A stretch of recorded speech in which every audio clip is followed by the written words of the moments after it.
Então hoje eu vou falar um pouquinho, essa live que eu devia ter feito ontem, mas ontem eu não consegui. E vou falar um pouquinho sobre suplementação na cirurgia bariátrica, que é o tema que eu tinha me proposto a falar ontem. Estou me propondo a falar hoje. Vou colocar aqui. Suplementação. Boa noite a todos. Na cirurgia bariátrica. Pós-cirurgia bariátrica. Cirurgia bariátrica. Então, vou fixar aqui. Então, queria agradecer a todo mundo que tá aqui, né? E muito obrigada. Fico muito feliz de vocês estarem aqui. Hoje tinha muitas perguntas na caixinha, eu vou tentar responder agora depois da live. Então, eu vou falar um pouquinho sobre suplementação na cirurgia bariátrica. Essa live vai ficar salva. Se vocês tiverem alguma dúvida, alguma pergunta, eu vou falando um pouquinho, vou fazer uma passada sobre tudo, porque muita gente pergunta e o consultório também tem bastante pacientes de suplementação pós-bariátrica. Eu acho que o mais importante, assim, quando a gente vai falar de bariátrica, é a gente entender o porquê que um paciente decide fazer cirurgia bariátrica. Então, hoje a gente tem essa questão da obesidade muito forte, né, e da perda e do peso, né, e a gente tem duas vertentes, né, a vertente da cirurgia, dos procedimentos cirúrgicos, e aí a gente entra não só na cirurgia bariátrica em si, a cirurgia restritiva, né, e a gente tem duas técnicas bastante consagradas já de cirurgia bariátrica, e a gente tem o balão, né, a técnica do balão, que a gente é um período um pouco variável, e esse balão fica lá, acaba diminuindo a quantidade de comida que você consegue comer, né? Na verdade, ingerir, porque o balão ocupa uma grande parte do seu estômago. Por um período você vai acabar comendo menos, acaba perdendo peso, e depois que você retira o balão, se você não tiver mudado, enfim, os seus hábitos, você acaba tendo reganho, né? A mesma coisa a cirurgia bariátrica. E qual é a diferença, então, entre a cirurgia bariátrica e o tratamento clínico, né? Muitas pessoas acham que o tratamento clínico ele não consegue fazer, vamos dizer assim, essa tarefa, né, de reduzir tanto a questão do peso, né?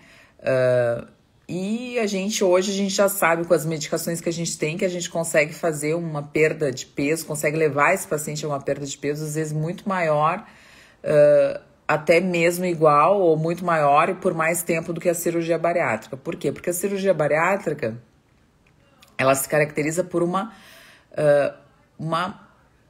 vamos dizer, uma mutilação, né? Você acaba cortando, ou se você fizer o sleeve, né, que é uma técnica cirúrgica que é diferente, eu vou colocar aqui vou mostrar aqui que eu tô com o meu computador.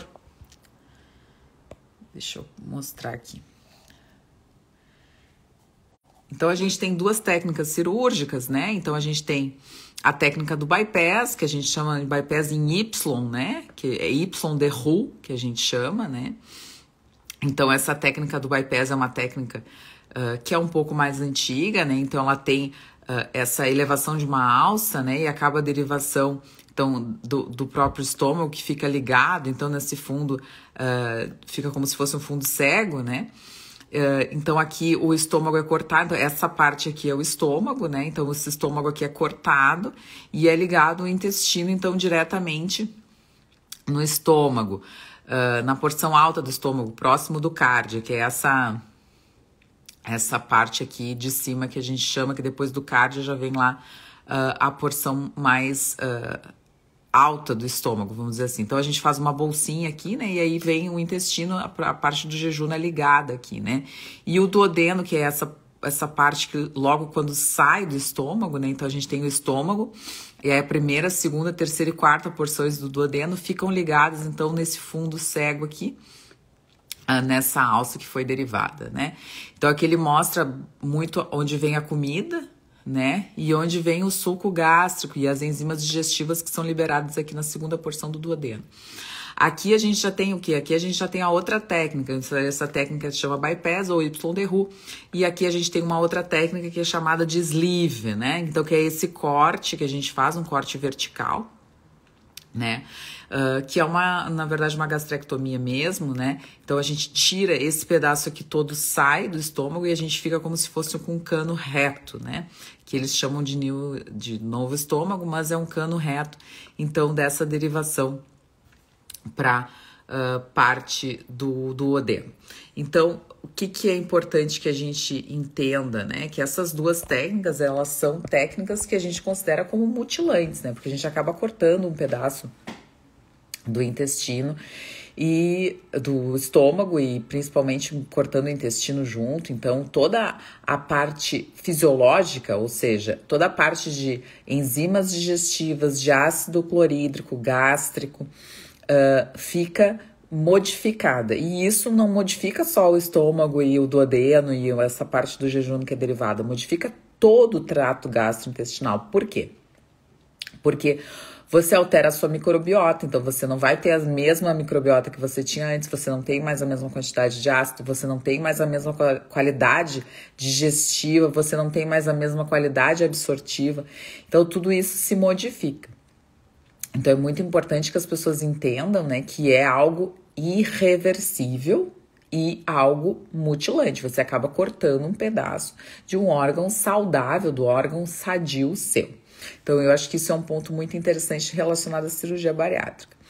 Uma outra coisa interessante que eles trazem em relação à cirurgia bariátrica é a modificação, então, de alguns hormônios que são liberados, então, no trato gastrointestinal e que atuam a nível cerebral e que isso poderia influenciar na questão de fome, de saciedade, enfim, não só a questão do GLP, né, que todo mundo fala, né, que são essas incretinas intestinais que controlam também o sistema de saciedade, mas também o PYY, a CCK, a colecistoquinina. Então, as adipocinas também têm alguma influência da cirurgia bariátrica, então isso é muito importante saber, né? Que o processo de emagrecimento, exato, ele acontece também, a Ana acabou de colocar, eu fiz a cirurgia metabólica, né?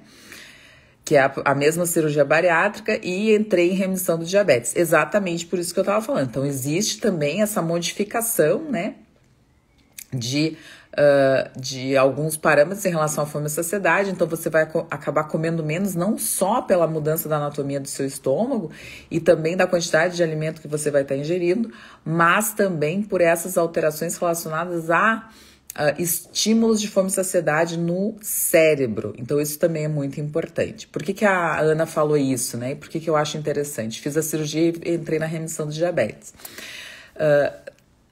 O maior objetivo da cirurgia é a questão não só do peso, mas das comorbidades associadas à obesidade, né? Então, não só a diabetes, né, mas a hipertensão, a própria síndrome metabólica, né, que as pessoas não consideram tanto, mas a própria síndrome metabólica, a questão também de artrose, artrites, enfim, doenças todas relacionadas com excesso de peso são melhoradas e são modificadas através da cirurgia bariátrica. E aí eu digo, mas a que preço, né? A que preço a gente está fazendo isso? Por quê? Porque se esse paciente não tiver uma modificação do seu estilo de vida, ele vai ter reganho. Hoje a gente já tem mais de 50% dos pacientes, após 3 anos de cirurgia bariátrica, tendo reganho do seu peso. E isso não só tendo reganho, às vezes tendo mais do que o reganho do que tinha de peso antigamente. Então a gente tem aí uma infinidade de situações e principalmente uma infinidade de coisas que a gente realmente tem que ver relacionadas à cirurgia bariátrica, né? A que preço, então, foi modificado toda essa arquitetura, toda essa anatomia desse paciente e se realmente vai ser efetivo a longo prazo, porque o que as pessoas gostam de dizer sobre a dieta é que a dieta não é efetiva a longo prazo. E ela não é, então, que é o que a gente vê. A Ana colocou, tinha IMC 27... Fiz a cirurgia experimental e perdi apenas 15 quilos. E MC27 não tem... Tá certo isso, Ana? Não tem indicação nenhuma de fazer cirurgia bariátrica, né? Bom, depois eu respondo essa aqui, ela. Como é realizada uma segunda bariátrica, se mutila mais ainda. Bom, então assim, o que eu acho importante da gente começar a ver e a falar? Primeira coisa, o importante, assim, antes da bariátrica, né? Essa cirurgia, ela tem uma recomendação nutricional, e essa recomendação nutricional, ela serve para todo mundo? Todo mundo tem que comer a mesma coisa, sempre? Isso é uma coisa de se pensar. Será que as pessoas não engordam? Ou será que as pessoas não conseguem emagrecer em função de uma recomendação nutricional que não é adequada para o seu biotipo, para a sua individualidade, para o seu caso? Então, será que todo mundo tem que comer uma dieta com 50% de carboidrato, ou com 40% de carboidrato, ou uma dieta rica em gordura, ou uma dieta só carnívora? Então, esse respeito à individualidade é uma coisa muito importante, que muitas vezes ele não é abordado pelas equipes que realizam cirurgia bariátrica. Então, se diz que o paciente tem que comer X, o paciente vai lá e tenta comer, não emagrece, às vezes até fica com o mesmo peso, e aí eles acabam optando só pela cirurgia bariátrica.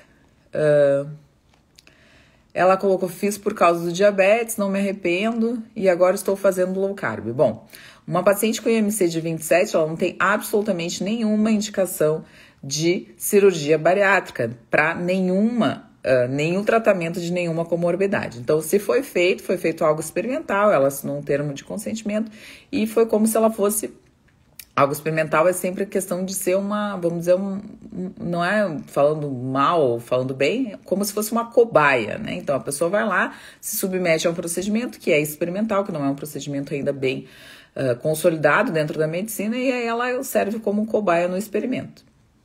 O que é importante que a gente entenda? Que hoje a gente já consegue reverter diabetes com estratégias nutricionais que realmente tratem o diabetes, né? Então, nenhum paciente tem indicação de fazer nenhum tipo de procedimento para tratamento de diabetes tipo 2, né? Eu era muito viciada em carbo, não conseguia quebrar esse vício. Então, aí a pessoa tem que entrar nos carboidratos anônimos, né? Nos viciados, né? Nos carb addictions, né? Então, não é a questão da cirurgia, né? A cirurgia não vai resolver o vício em carboidrato, então o vício é uma questão cerebral, não é uma questão intestinal, né? Então, acho que é muito importante que a gente entenda isso. Bom, vamos continuar. Então, assim, se essa recomendação é para todo mundo, e se a gente tem realmente essa necessidade, então, de avaliar esse paciente, né, como a sua individualidade, se esse paciente pode fazer, sim, uma low carb, ou se ele tem que fazer uma estratégia um pouco diferente, enfim, eu acho que é muito importante a gente falar sobre isso antes de pensar na cirurgia bariátrica. E isso também influencia que muitas pessoas, elas acham que são saudáveis, né, prévia bariátrica, e hoje a gente já sabe, na verdade, que não se diferencia grupos, né, para a realização da cirurgia bariátrica. Então, todos os pacientes são colocados no mesmo balaio, né, e não se verifica as deficiências nutricionais desses pacientes prévios à cirurgia. Hoje a gente já sabe, a gente já tem estudos de bastante tempo de acompanhamento prévio desses pacientes e pós desses pacientes, e a gente já sabe que esses pacientes que chegam para a cirurgia bariátrica, eles são pacientes extremamente deficientes de nutrientes. Então, o paciente obeso, ele é deficiente de nutriente. Então, é um paciente que não tem vitamina D, ele não tem vitamina C, ele não tem vitamina A, ele não tem zinco, ele não tem selênio, ele não tem ferro. Então, assim, é um paciente que já chega muito doente. E aí, como a Ana falou assim, porque eu já era uma paciente muito viciada em carboidratos. Não é que é viciada em carboidratos, é porque o corpo, ele fica procurando nutrientes. Isso se chama fome oculta. Então, você vai comer enquanto você estiver procurando os nutrientes que o seu organismo quer. Então, por que o obeso come muito? Porque o corpo está procurando os nutrientes que ele não consegue ter quando ele come um monte de farinha, quando ele come um monte de açúcar, quando ele come um monte de porcaria que não tem nutriente nenhum. Porque quando você come uma bolacha recheada, o que você acha que você está comendo? Porque você está comendo vitamina, que você está comendo zinco, que você está comendo selênio? Não, quando você come uma bolacha recheada, você está comendo um monte de caloria vazia, um monte de gordura hidrogenada, principalmente um monte de glúten, está se inflamando, está aumentando o seu edema, seu inchaço, aumentando a sua insulina, retendo mais sódio, ficando mais doente. Então, quando você come uma bolacha recheada, além de não ter nenhum nutriente, se você comer uma bolacha recheada e, por exemplo, uma bergamota, uma mexerica, uma tangerina, você não vai estar absorvendo nada. Por quê? Porque você não vai conseguir absorver com as porcarias que você está colocando junto com aquela fruta que realmente pode ter alguma coisa de nutriente. Então, entender que o organismo sofre de uma fome oculta é muito importante e que isso, a fome oculta, talvez seja uma das principais causas também de perpetuação da obesidade nesses pacientes muito obesos. Então, o que é importante que a gente entenda? Que muitas vezes é necessário, prévio à cirurgia bariátrica, uma suplementação adequada de micronutrientes. E essa suplementação adequada de micronutrientes talvez seja uma das formas pelas quais os pacientes comecem a melhorar e comecem a emagrecer, porque aí eles não têm uma necessidade tão grande de ficar comendo o tempo inteiro, procurando nutrientes nos alimentos que não são alimentos, que são produtos alimentícios. Então, isso é uma coisa muito importante. Se você sente fome, por exemplo, à noite, o que pode estar acontecendo? Você pode estar com alguma deficiência de nutriente. Por que a gente diz que a gente tem um target proteico? Por que a gente diz que a gente tem um alvo proteico durante o dia? Porque a proteína é o alimento mais denso nutricionalmente. Então, a proteína vai vir acompanhada de mais nutrientes, de mais vitaminas, de mais minerais. E, consequentemente, o que vai acontecer? Você vai ter uma absorção maior de nutrientes quando você come uma proteína. Ao passo que quando você come, por exemplo, um carboidrato, você não tem. Porque a maioria dos carboidratos não tem a quantidade de nutrientes que a gente precisa durante o dia. Claro que a gente tem carboidratos, por exemplo, como os vegetais, os legumes, que têm alguns nutrientes que são bastante importantes, mas eles também, os fitonutrientes, podem prejudicar a absorção de alguns outros nutrientes. Então, isso é muito importante. Pode prejudicar a absorção de gordura e pode prejudicar a absorção de carboidrato. Por quê? Porque, por exemplo, os fitatos, por exemplo, alguns fitonutrientes, eles prejudicam a liberação de enzimas digestivas. Então, muitas vezes o paciente é vegano e vegetariano, por quê? Porque o paciente vegano e vegetariano que só come legumes e verduras, ele tem essa liberação desses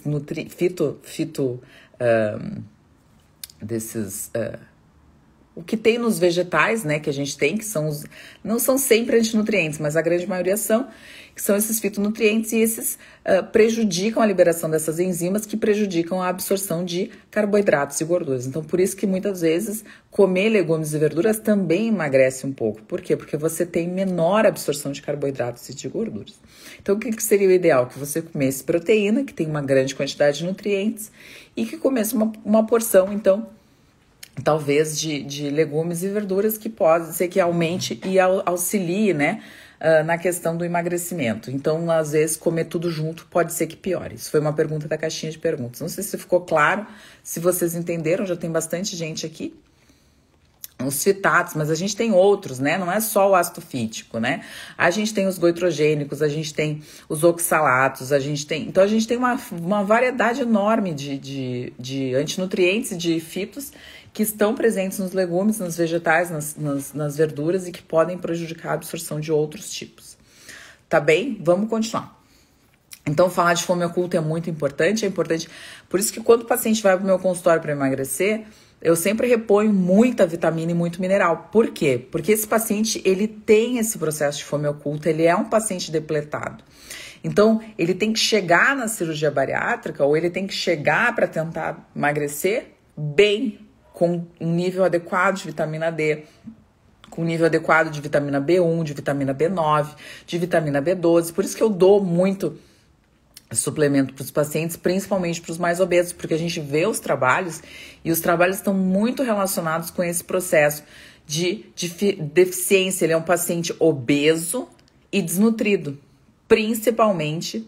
Então, ele tem caloria em excesso e ele tem desnutrição, que não é uma desnutrição só proteica, é uma desnutrição de micronutriente, que a gente hoje chama, então, de uma microdesnutrição. Então, esse paciente é muito importante que ele entenda, né, que ele precisa fazer essa suplementação, que é fundamental para ele fazer essa suplementação. principalmente não só de proteína, mas também de micronutrientes. Então, isso auxilia bastante no processo do emagrecimento. Vamos ver aqui. Então, uma outra coisa muito importante é a questão das vitaminas, né? Então, olhando para a questão do paciente bariátrico, a gente tem muitos guidelines que trazem a questão das vitaminas. E a gente tem também, principalmente, essa questão relacionada a quais vitaminas o paciente na pós-bariátrica precisa fazer a reposição. Uma coisa que eu queria só chamar a atenção, e eu quero mostrar um quadrinho aqui que eu fiz, que eu tô procurando e eu não sei cadê, que tá relacionado, vou mostrar aqui só um pouquinho.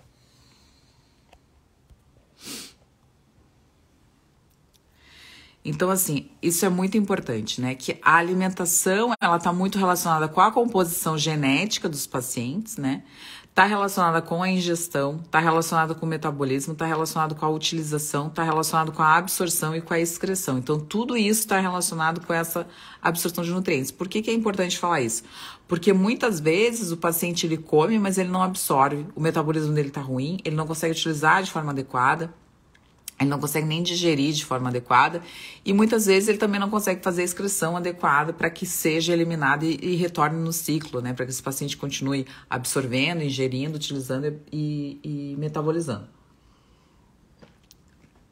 Aqui tem um outro quadrinho muito interessante, que também é de um outro artigo, que mostra exatamente isso, né?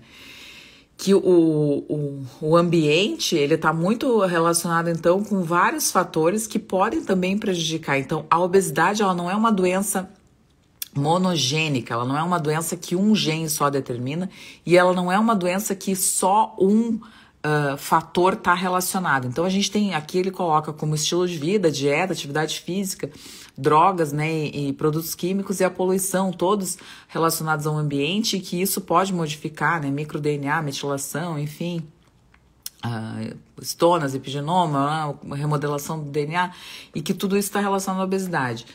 Não sei se aqui está o quadro. Aqui, ó, olha que interessante, ó, isso aqui é muito interessante. Então, assim, ó, a gente tem aqui, por exemplo, relacionado à obesidade, alguns genes que a gente consegue fazer esse rastreio, né, essa identificação.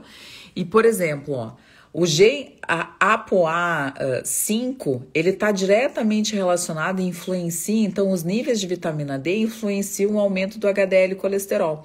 Então, muitas vezes o paciente não consegue melhorar o HDL colesterol, que é um colesterol que está diretamente relacionado à diminuição do risco cardiovascular.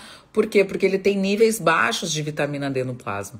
E muita gente tem essa relação de vitamina D no plasma baixo, o obeso, não só o obeso, mas outras pessoas, por uma resistência adquirida. Então, a gente tem polimorfismos para resistência à vitamina D, então não adianta tomar a vitamina D, a gente tem que tomar a vitamina D em altas doses para que ela seja ativa, e muitas vezes essa baixa de vitamina D contribui para que esse paciente não consiga melhorar o HDL. Então, as pessoas querem, eu vou fazer atividade física, eu vou melhorar a questão da minha atividade física, e muitas vezes isso não é o suficiente, ou comer mais gorduras boas não é o suficiente. Então, está relacionado, por exemplo, à vitamina D. Então, se você tem um polimorfismo no gene, no ApoA5, ele é um gene que está determinando se você pode ou não, enfim, precisar de mais níveis de vitamina D para melhorar o seu HDL, né? Isso é muito interessante.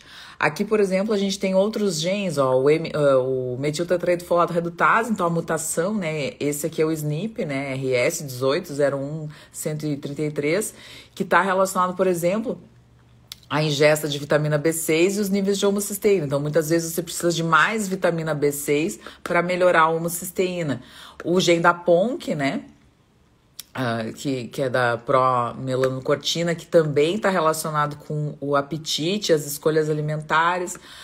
Aqui um gene que influencia, então, a relação da perda de peso, influencia a resistência insulínica com a absorção de carboidratos e de lipídios. Aqui a gente tem outros, ó, esse gene que é um dos mais estudados, né, que é o MC4R, ele está diretamente relacionado, então, com os adipócitos, né, os marcadores e a dieta com um pouco mais de gordura. Se isso realmente influencia na obesidade ou não, a gente sabe que pacientes que têm mutação desse gene têm mais dificuldade de emagrecer, de ter uma perda diminuição da necessidade de postos e uma perda, então, do percentual de gordura. Então, a gente vê aqui que vários genes, né, FTO também é bastante estudado, né, que está relacionado, então, também com a gordura saturada, tem essa influência, né, da genética e dessa vamos dizer assim, poligenia, né? Então, vários genes influenciam e tratam diretamente a questão da obesidade.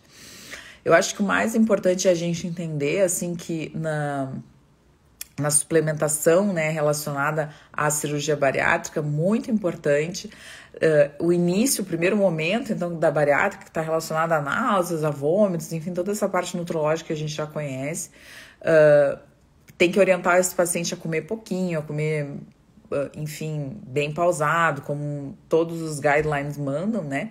Mas isso está muito... Eu considero péssimo que eles indicam centro e pantoprazol. Aí depois de níveis péssimos de digestão de citoneurin e ferrinjete. Nunca mandaram suplementar a vitamina D. Então eu vou falar exatamente isso, Cris. Eu vou falar o que... Assim, o pantoprazol, ele é algo que acompanha os bariátricos, né? Principalmente no início, assim, né? Até... eu não sei que cirurgia que tu fez, Cris. Mas tanto o sleeve quanto o bypass, eles são cirurgias que vão ficar com edema local, então o paciente pode ter um pouco de náusea, até ele se adaptar a comer mais pausado, até ele se adaptar a comer várias vezes. Então, no serviço que eu aprendi nutrologia, eles dão até 20 refeições no dia, né? Que são refeições fracionadas, líquidas. Esse início é bem difícil, né? O paciente não consegue comer. E aí o que eles orientam é, então, até o paciente se acomodar, conseguir tomar, comer e tal, é isso que eles dão. Por que eu tô falando, Cris, em relação à vitamina D? Por que eu tô frisando tanto essas coisas de magnésio? Por que eu tô frisando essas coisas de selênio, de vitamina A, enfim? Exatamente por esses trabalhos que estão saindo. Que esses pacientes vão para a cirurgia bariátrica cada vez mais deficientes de nutrientes. Então, isso não é visto, porque quando você continua com essa deficiência, você vai continuar tendo fome. Porque existe o processo de fome oculta. O paciente come para nutrir as deficiências nutricionais que ele tem. Então, ele é um paciente obeso e extremamente desnutrido. Então, isso é muito importante. Eu vou passar aqui, eu tenho um outro diapositivo que é muito interessante, relacionado, então, às complicações tardias, que foi o que a Cris falou. Deixa eu passar aqui, deixa eu mostrar. Ó, Cris, aqui tem um diapositivo muito interessante. Então, são as complicações tardias. Então, são as deficiências de vitaminas e minerais, que é o que eu vou falar, as anemias, né, que foi o que a Cris falou, que eles passam citoneurin, a desnutrição com a má absorção e, por último, eu posso falar um pouquinho sobre queda de cabelo. Queda de cabelo também está muito relacionado com a cirurgia bariátrica. E isso tudo aqui está relacionado não só com a recidiva de obesidade, né, como o dumping e como a hipoglicemia. Então, isso é muito importante que a gente entenda, que a cirurgia bariátrica, ela pode ocasionar, sim, né, não só essas deficiências, essa desnutrição, essa má absorção, mas ela pode ocasionar o reganho, né, que é a recidiva da obesidade, e as hipoglicemias. O paciente pode passar bem mal, né, não só com as deficiências vitamínicas, enfim, mas pode passar mal em função de outros tipos de complicações que esse paciente pode ter a curto, médio e longo prazo. Então, assim, o que eu acho importante, já que a Cris falou, né? Tem alguns trabalhos muito clássicos, né, em relação às vitaminas, né, em relação a essa dificuldade de o médico passar essas vitaminas para o paciente, mas em relação às vitaminas, por exemplo, as lipossolúveis, né, se a gente for falar. Então, a vitamina A talvez seja uma das vitaminas que realmente a gente tem até 15%, né, de pacientes que têm deficiência de vitamina A. Então, isso é muito importante que a gente fale. 15% é um número bastante expressivo, né? A vitamina A, ela tá muito relacionada com a deficiência proteica. Então, se a gente tem uma deficiência de vitamina A, a gente pode também pensar em deficiência proteica para esse paciente, não só para o paciente pós-bariátrico, mas para todos os pacientes, né? Então a gente vê isso, né? A vitamina A, ela tem muita relação com sintomas característicos que a gente já conhece, enfim, mas está muito relacionado, por exemplo, à hiperceratose, está relacionado ao olho seco, né? Então, paciente que tem olho seco, a gente pode fazer suplementação de vitamina A, que também é uma questão bastante importante. Pacientes que têm sistema imune ruim, então hoje a gente adosa a vitamina A no sangue, a gente consegue também perceber que tem uma relação muito íntima com a imunidade. Então, pacientes que têm dificuldade no sistema imune também é importante suplementar a vitamina A. E os guidelines trazem, então, uma dose de vitamina A que até não é uma dose muito baixa, uma dose boa, né? Que vai de 5.000 IS até 10.000 IS por dia, né? Então, acima de 10.000 IS tem risco de toxicidade, então a gente pode fazer essa relação bem bacana e entender que o paciente precisa dessa suplementação muitas vezes em dose alta. Num paciente que faz uma suplementação que não tenha deficiência, a gente vai fazer doses mais baixas. A gente pode fazer 2.000 I, 3.000 I, 1.000 I, né? Porque a vitamina D, o receptor da vitamina D, ele é ativado também pela vitamina A. Então, quando a gente tem deficiência de vitamina A, a gente pode também ter uma deficiência relativa de vitamina D, pela essa ativação do receptor. Então, é um sistema de chave e fechadura. A vitamina A e a vitamina D, elas andam juntas.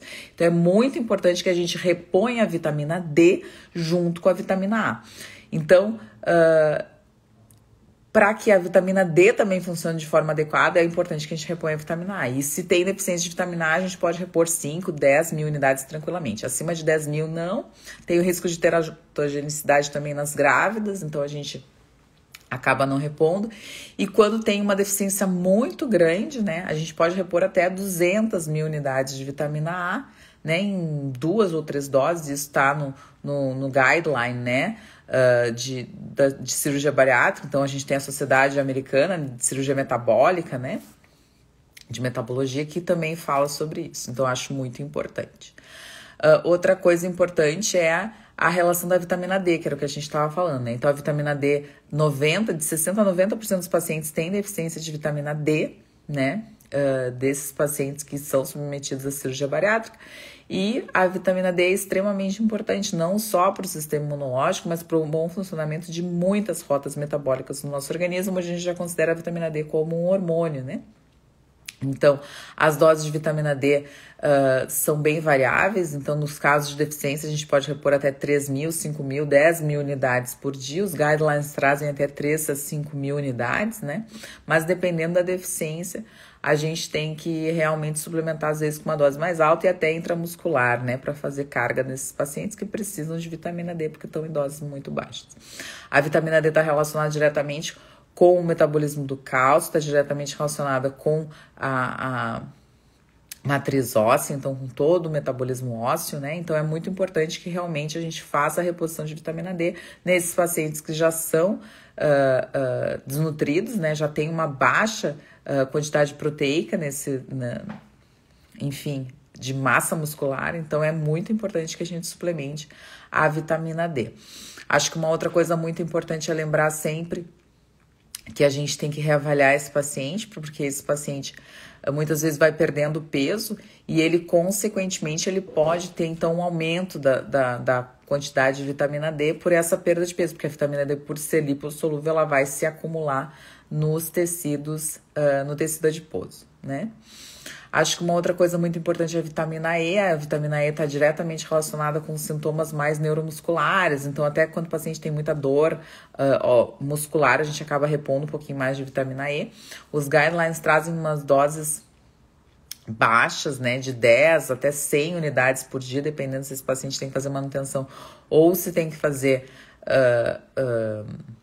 reposição para deficiência. Então, a gente tem até 100 unidades de vitamina E, né, que é uma vitamina também bastante importante e é lipossolúvel. E a vitamina K, então a vitamina K1, que é o que a gente está falando, porque a vitamina K2 os guidelines não falam, né, a gente não tem ainda dados nem RDIs importantes para pacientes bariátricos relacionados à vitamina K2, mas a vitamina K1 está relacionada, então, com toda a questão de coagulação sanguínea, né? Então a gente tem a redução das hemorragias, enfim, que podem estar relacionadas pela deficiência da vitamina K1. Então a K1 é uma vitamina que realmente a gente pode ter, deve fazer a reposição, mas a maioria dos polivitamínicos tem vitamina K1, então a gente não se preocupa muito com dosagens ou com níveis séricos de vitamina K1, porque a gente não tem como medir. Das vitaminas hidrossolúveis, que eu acho muito importante que a gente fale, né? Então, a gente tem as vitaminas, principalmente do complexo B, né? E aí a gente vai falar uma muito importante para queda de cabelo, que é relacionado com a biotina. Então, a biotina, que é a vitamina B7, ela tá relacionada, sim, né?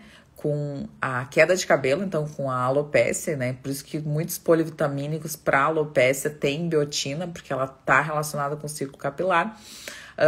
Também está relacionada muito com dermatite seborreica. Então, pacientes que tenham dermatite seborreica também podem ter deficiência de biotina.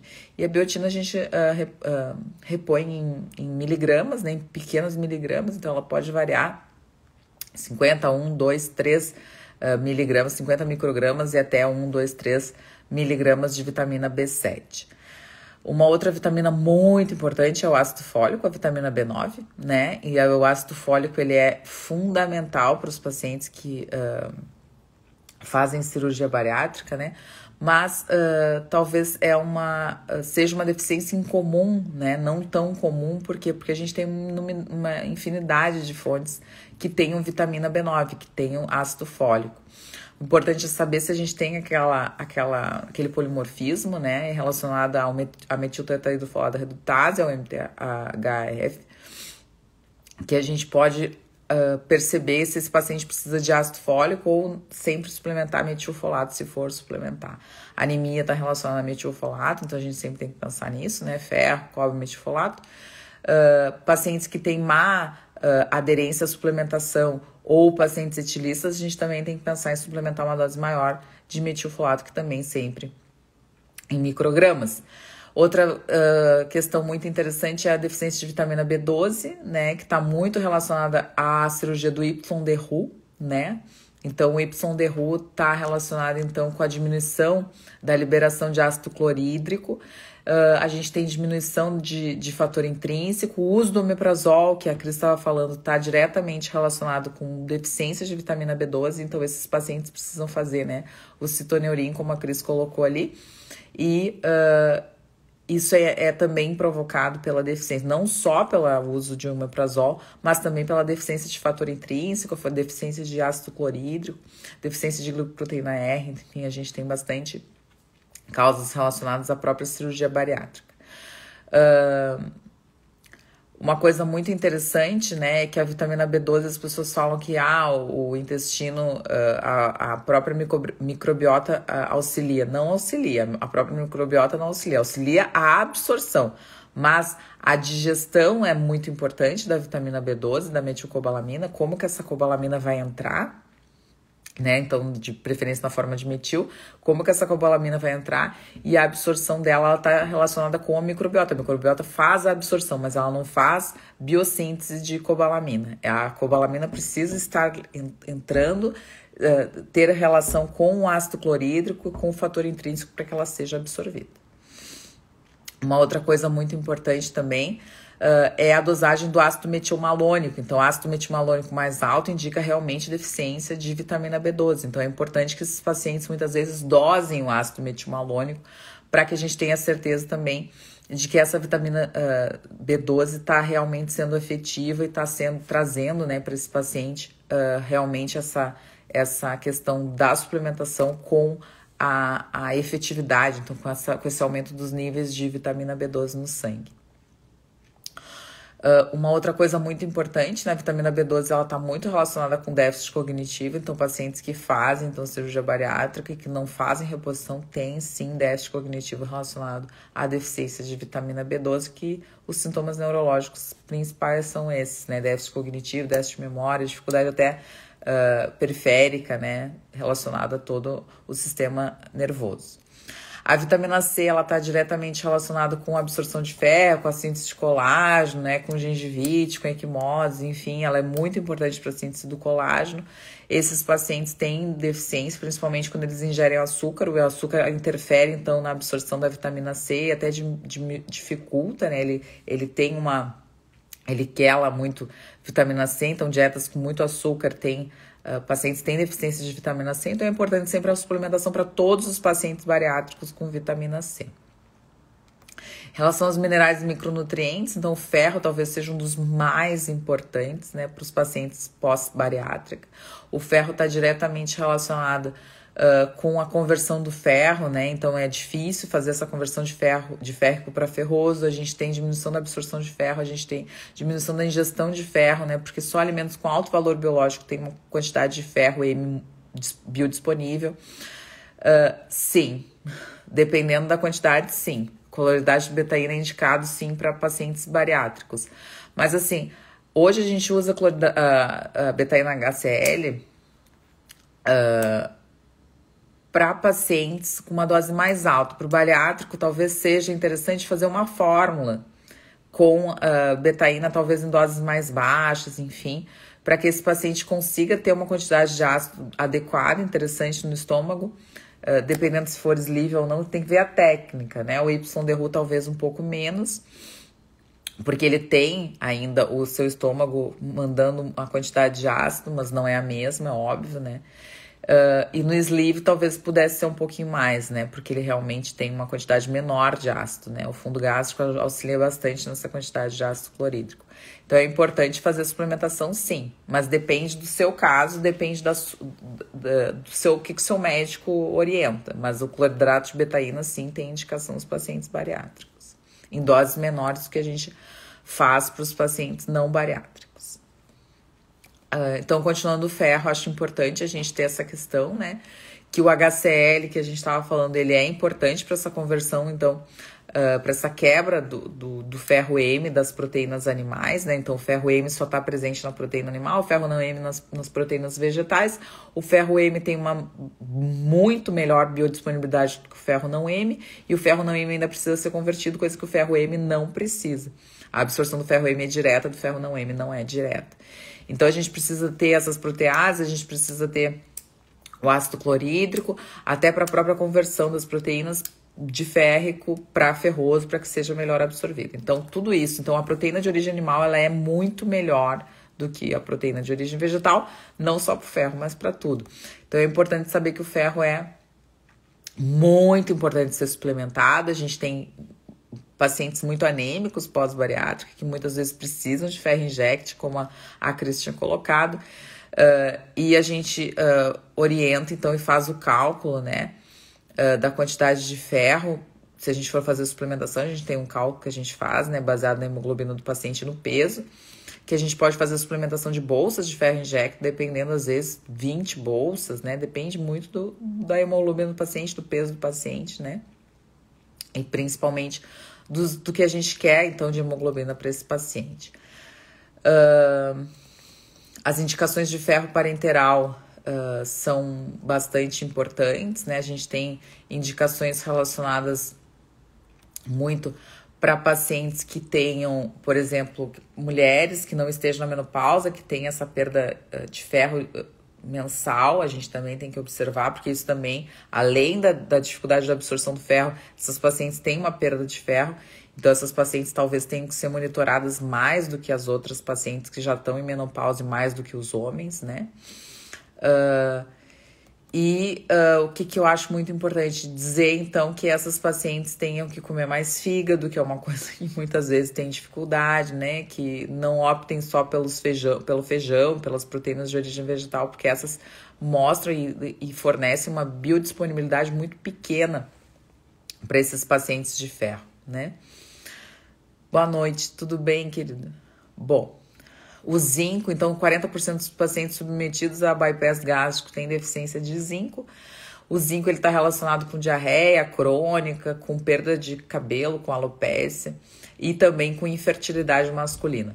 Os pacientes que fazem sleeve têm uma maior deficiência de zinco, então eles também precisam fazer, mas os pacientes que fazem YDRU também precisam fazer suplementação. O que é importante? A gente lembrar que deficiências de zinco também estão relacionadas com o sistema imunológico, então pacientes que tenham infecções de repetição também tem que se atentar para essa deficiência de zinco. Cobre é um outro elemento muito importante, então ele é uma causa de anemia refratária nos pacientes com bypass gástrico. A gente tem até 20% dos pacientes com deficiência de cobre, e essa deficiência de cobre então tem que se atentar para reposição quando esses pacientes realmente têm anemia. O cobre está relacionado com fadiga, com leucopenia, com neuropatia e com hipercolesterolemia. E a gente pode fazer a suplementação, então, para os pacientes através do sulfato de cobre, né? E de acordo também com a quantidade de zinco. O cobre e o zinco, eles têm que ser suplementados numa proporção adequada. Então, não suplementem cobre sem acompanhamento médico. Um outro micronutriente que eu acho muito importante, que a gente sempre tem que lembrar, e que muitas vezes ele é esquecido, é o cálcio, né? Os pacientes que fazem bariátrica precisam suplementar cálcio. Então, o cálcio, ele tem que ser monitorizado junto com a vitamina D e com o PTH. A gente pode fazer uma densitometria. Esses pacientes têm osteoporose também por deficiência de cálcio.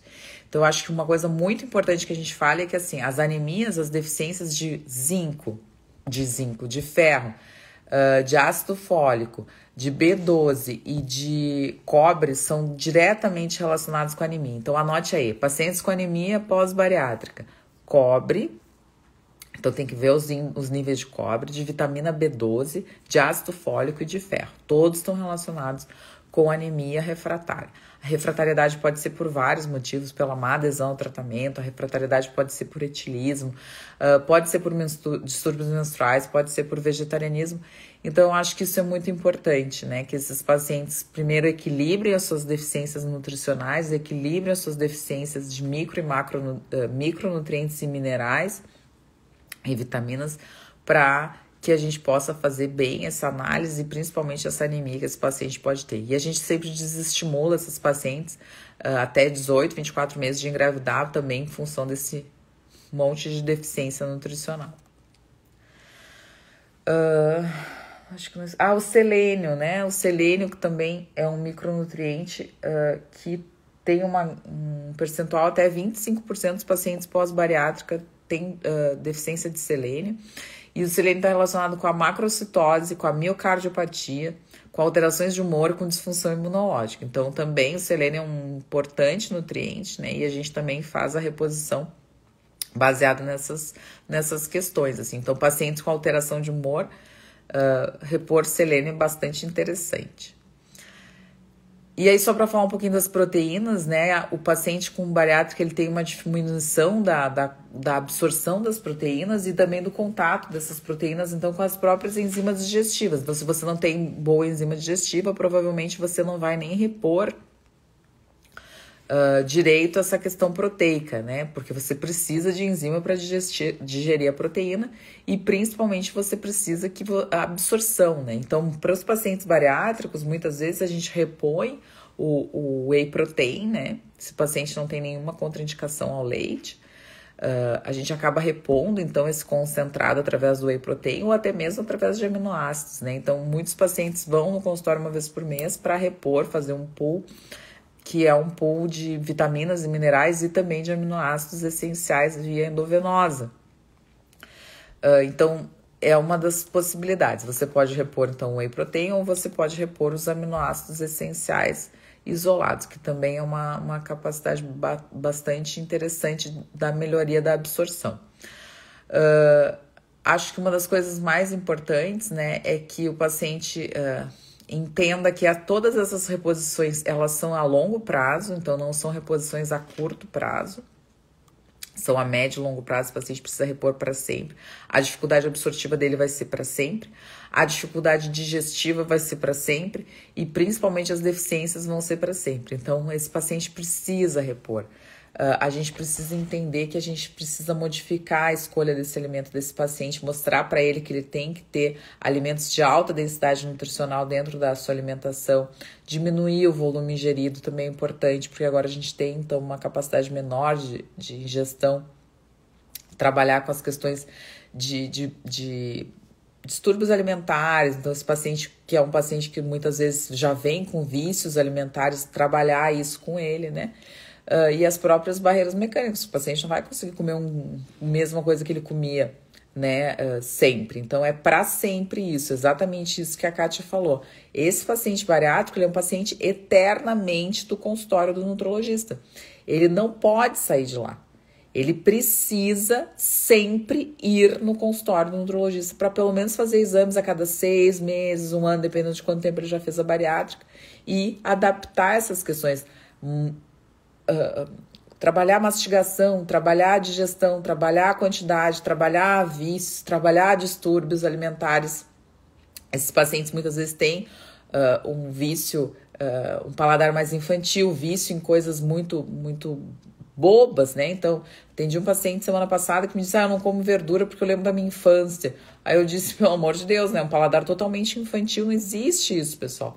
A gente precisa testar outros alimentos, entender que esses alimentos são importantes. A gente não é criança, uma coisa é a gente ser criança, né? E aí eu entendo que meu filho me diga, eu não quero comer. Uma coisa é uma pessoa de 40, 50 anos que me diz que não quer comer porque não gosta. Não existe isso.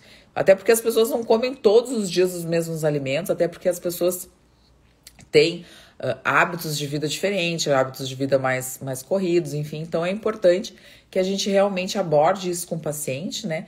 Diminuindo então essa questão principalmente de deficiência de micronutrientes, principalmente diminuindo essa questão de deficiência de proteína, que esses pacientes têm demais, né? Deficiência proteica, hipoalbuminemia, enfim, e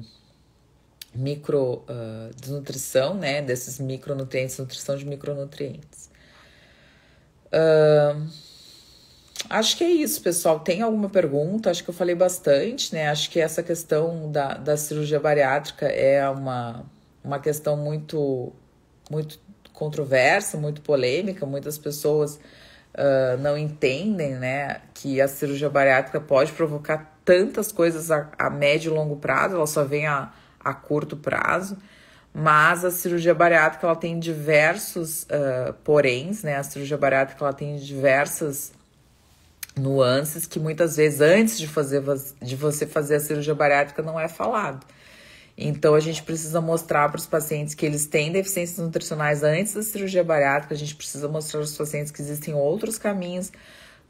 Muitos caminhos levam a Roma, né? Então vários caminhos levam a Roma, vários caminhos levam ao mesmo objetivo e que muitas vezes a cirurgia bariátrica é algo muito mais de falta de abordagem, de entendimento da doença, de trabalhar com vários aspectos do paciente, desde o aspecto genético que eu mostrei lá no início, aspectos de comportamento, de estilo de vida, de nutrição. Então, assim, são vários processos que precisam ser abordados, não só a questão da alimentação em si, mas a questão de que o paciente ele não é só o que ele come, né? Ele é o que ele digere, é o que ele absorve, é como ele deita, como ele acorda, como ele vê o mundo, como ele enxerga as coisas.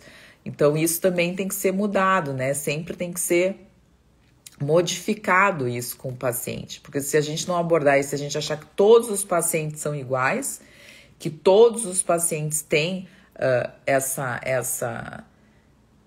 regra, né, de que o paciente é obeso porque ele é preguiçoso, o paciente é obeso porque ele come muito, o paciente é obeso porque ele não faz exercício, o paciente é obeso porque ele é estressado, é ansioso. Se a gente colocar essa regra aí, a gente vai acabar não ajudando ninguém, as pessoas vão ficar cada vez mais depressivas, cada vez apostando mais na cirurgia bariátrica, e muitas vezes não é esse o caminho, né? O caminho não é a cirurgia bariátrica.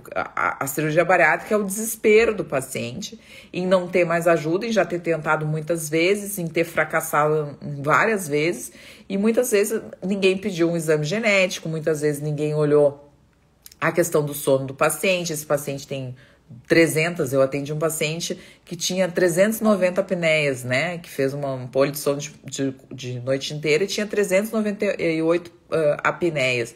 Ninguém tinha olhado isso. Então, assim, claro que a questão do peso influencia. Não vou dizer que não influencia, mas a gente tem que olhar essas outras coisas porque a gente vai dando qualidade de vida para ele nos vários aspectos relacionados, como eu mostrei ali. E não existe só um gene, não existe só uma questão genética, é um percentual muito baixo dos pacientes relacionado com a genética, então 98% dos pacientes, claro que tem alguns genes que podem ser utilizados e que a gente pode manipular essas questões, essas informações, mas a grande maioria dos pacientes está muito mais relacionada com o seu estilo de vida, a grande maioria dos pacientes está muito mais relacionado com os seus hábitos, né, de longa data do que propriamente com a questão que vem trazendo da sua genética. Vamos ver aqui. Serviu de alerta para quem está com sobrepeso como eu. Mudança para ontem. Olha que legal. Que bom. Então, assim, só para dizer que realmente os pacientes que fazem bariátrica, eles estão muito deficientes de micronutrientes. Então, talvez seja uma boa opção você consultar com o médico, repor essas deficiências, ver se passa um pouco esse seu processo de fome oculta. E aí você começa a emagrecer, começa a mudar a sua vida, começa a olhar diferente.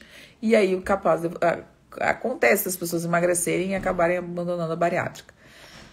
Ó, a Marta colocou, parabéns, doutor, sempre querida, minha colega, ó, uma excelente pediatra, né? A gente tem que fazer uma live, eu e a Marta. A gente tá programando fazer uma live sobre criança, porque eu tô cada vez mais apavorado com o que anda acontecendo com as crianças. Tem alguma sugestão para boa cicatrização pós-cirúrgica? Então, olha só.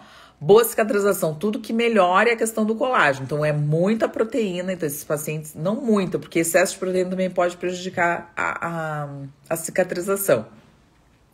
Mas esse paciente tem que ter uma boa proteína. Então, se ele tem restrição em relação ao leite, pode usar a proteína do colágeno, né? Que é ótima. Então, hoje tem vários tipos de proteína de colágeno que podem ser repostas. Então, a proteína, por exemplo, da Equalivia, né? Não tô ganhando nada com isso.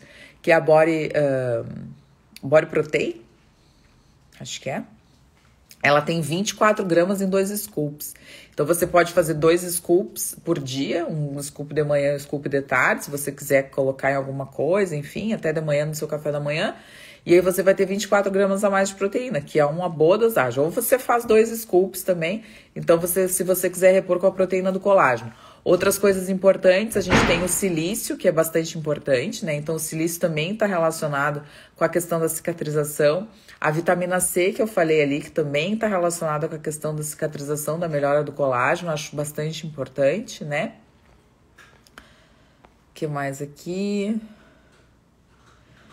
Caprichei na proteína, colágeno e as vitaminas e minerais principais já estou suplementando. Acho que não esquecer do silício, né? Acho bastante importante, né? A gente pode utilizar também vitamina C, a lipossomal, né? Eu acho mais indicado. Não precisa ser em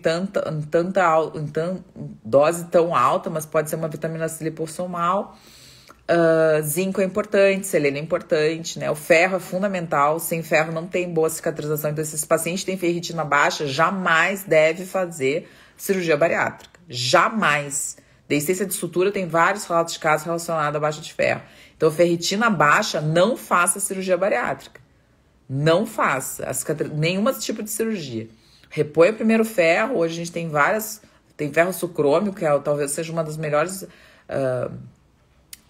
apresentações de ferro vioral, né? O Fisiogen. Então, não tô ganhando nada com isso também. Mas o ferro sucrômico hoje é uma das boas alternativas. Ou faz um bom ferro quelado e uma boa farmácia de manipulação também. Enfim. Está com necrose na cicatriz. Necrose da cicatriz tem que ir pro cirurgião. Necrose da cicatriz tem que fazer retirada, tem que fazer debridamento. Necrose não tem mais o que fazer. O tecido já morreu, não tem o que fazer. Infelizmente, tem que fazer isso. E correndo. 30 gramas em um scoop. Eu acho que é 24 do Body Protein, não é, Cris? Acho que 30 gramas, eu nem sei se tem alguma coisa com 30 gramas. Eu acho que é 24. Posso até olhar aqui, que eu tô com o computador ligado. Vou mostrar aqui pra vocês. Deixa eu ver aqui. Body Protein. Querem fazer mais alguma pergunta? Senão eu vou...